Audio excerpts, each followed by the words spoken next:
kayo ng baril nung gabi na yun o hindi? Wala po. Nagtaka po ako dahil never po akong mawak ng baril. Nung hapon pa lang. Bago kayo makarating dun sa premises ko naman yung munition, sige po. Parang narinig ko lang sa sasakyan na standby lang, monitoring lang. At walang ibang gagawin. Hindi, doon lang kung saan kami in-instruct. Binigyan ng instruction. Yung grupo namin na na-assign sa part ng floor. So may na rin kami sunod-sunod na putukan. So after ng putukan, standby kami doon, stay kami mga more or less 30 minutes. And then biglang may command na bumaba na raw kami ng ground. Sir, ano yung insidente naman na dinakip ka? Ano nang nangyari doon? Ba't ka na dinakip? Bali, nakabalik na kami ng office noon.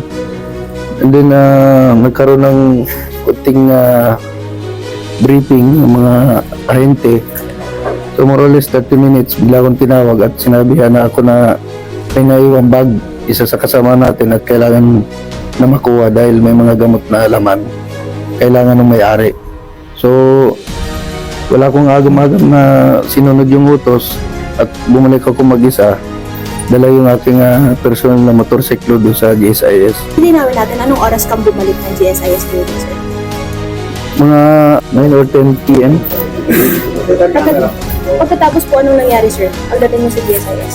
Ayun, nung pumasok ko ng gate, sinalubong ako nung dalawang guard. Tapos, ay binigay ako na pangalan na kung saan nakatimbre na yung pangalan ko at nagpakilala ko na from NBI.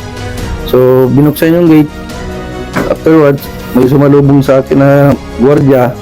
Yung nakita ko yung plate niya, ka-in-assist niya ako dun sa second floor. Papunta na kami dun sa area na kung saan may iwan yung bag ng isa sa kasama namin. At itong gwardiya na kasama ko, nagpaiwan dito sa loob ng canteen. At mag-isa na lang akong pumunta doon sa area na in-instruction sa akin nung may-ari ng bag. From canteen, pintuan, more or less 10 meters, biglang may sumalubong sa akin na police. So sinabi ng gwardiya, sir, ano yan, tiga-NBI daw po. Ayun, nung sinabi ko na, tinanong niya anong ginagawa ko doon, sabi ko, sir, may hinahanap lang po akong bag na naiwan. Sir, bakit ka po nag-positive sa paraffin test? Yun na nga po, ma'am, nagtaka po ako dahil never po akong mawak ng baril. Nung araw na yun, hanggang makarating kami doon, nakabalik ako. So, tingin mo ba yung bag na kinuha mo na binalikan mo, meron doon? Wala po, ma'am, never ko pa po nawakan yung bag. At never ko pa po nakita yung bag na pinapabalikan sa akin.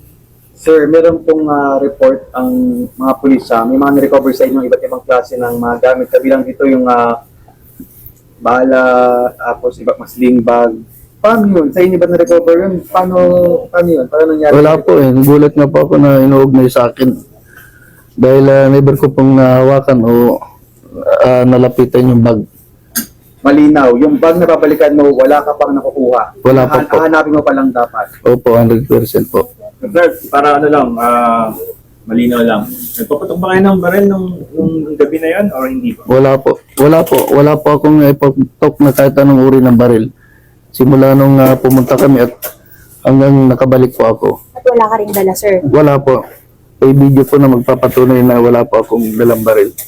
Sir, na-identify mo yung mga umaresto sa'yo? Mayroon po sa kaya lang sa ngayon po hindi ko maalala yung pangalan pero sa mukha po. Sir, linawin ko lang sa GSIS kayo sinalubong, no? Yes po. Opo. Paano po nangyaring may video na kumalat nasa loob kayo ng Senate? Wala pong katotohanan. Wala pong na nasa Senate po ako ng mga panahon na yun dahil ang pagkakaalam ko po, part pa rin po ng GSIS. Sir, tanong lang namin kung paano mo bayaran yung bill. May nagtulong-tulong ba? Nagpatak-patak po? Mayroon po. May nagpatak-patak po. Sa ngayon, hindi ko pa po alam kung saan galing yung mga nag-donate. Maraming salamat po at sa ngayon napagbigyan ako na makapagpaliwanag on my part Yun po, makita nyo naman sa news, sa mga videos na ako'y napagutusan lamang po. Ako'y isang volunteer lang ng NBI. At paminsan-minsan nagmamaliw ng sasakyan ng bureau. So yun lang po ang aking trabaho. Wala po akong, hindi po ako, part po ako ng trabaho na yun, pero hindi po ako naka-assign para umawak ng baril at pumutok. Sa part pa rin po ng premises ng GIS building po. Doon nila ako hinata papunta ng possible scenic. Okay, sir, bakit niyo pinili maging volunteer po ng NBI? Magandang tanong po. Bilang isang volunteer po, ugali ko na rin po na magbigay ng serbisyo kahit po walang hinihinging sahod o kapalit. Dahil po ako before, ako po ay isa ring reservist ng Philippine Army. Reservist po, reserve. Ilang taon na po kayong reservist? Nung graduate ko ng 2012 until now. Ilang taon na po kayo, for the record, ilang taon na kayo nag-volunteer sa NBI? More or less, ano na rin po, since 2016 up to now. Paano yun sa hindi regular, ano yun ang bayad? Kumbaga, paano yung bayad sa ganun? Ano lang po, bigay-bigay lang po ng mga boss.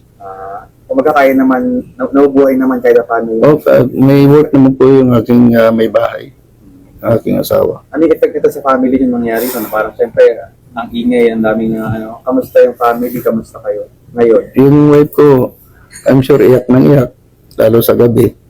Naging traumatic dahil naging viral po yung nangyari sa akin ngayon. Sir, tanong ko lang, for the last lang po, sabi niyo nga po sa pitong reservist, so ano po ba kayo humawak o magpapatok po na yan? May training po, pero never ko yung na-place sarili ko na magdala lagi ng barilo magpaputok. Thank you all for watching.